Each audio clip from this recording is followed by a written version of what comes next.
एक कथा आपको सुनाता हूँ। एक जंगल में यमराज एक तोते को देखकर हंस जाते हैं। अब तोता सोचने लगा कोई और हंसता तो समझ आता यमराज हंस रहा है। अब तोते के मित्र थे गरुड़ जी, भगवान जी के वाहन।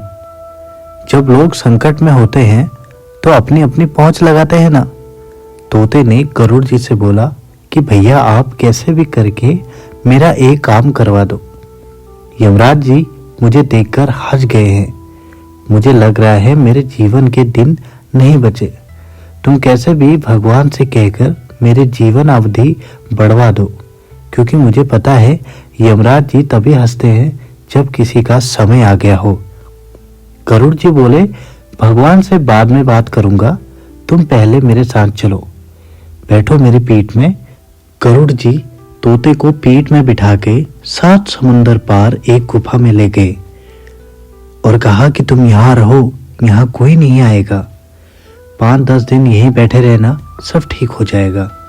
भगवान को छोड़ो, मैं अभी यमराज जी से बात करके आता हूँ कि तुमको नहीं ले जाएंगे।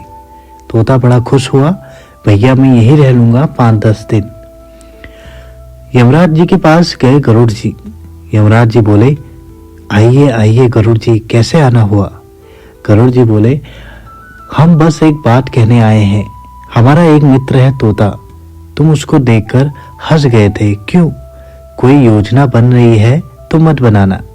यमराज जी बोले, अच्छा उस वन के तोते की बात कर रहे हो?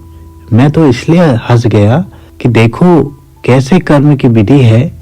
ये अभी यहाँ बैठा है, थोड़ी देर में इसकी मृत्यु 7 समुंदर पार एक गुफा में एक बिल्ली के खाने से होगी। मैं तो ये सोच के हंस रहा था कि ये 7 समुंदर पार पहुंचेगा कैसे। तभी यमराज जी चिल्लाए कि देखो देखो आ गया। पीछे देखा तो तोते की आत्मा आ रही थी, मर गया। अब गरुड़ जी बोले कि मैं ही छोड़ के आया था इसको। हम और आप कौन से जन्म के कर्मों का भोग रहे हैं हमें नहीं पता, इसलिए अच्छे कर्म करते रहो। मृत्यु तो निश्चिंत है, उसको तो कोई नहीं रोक सकता।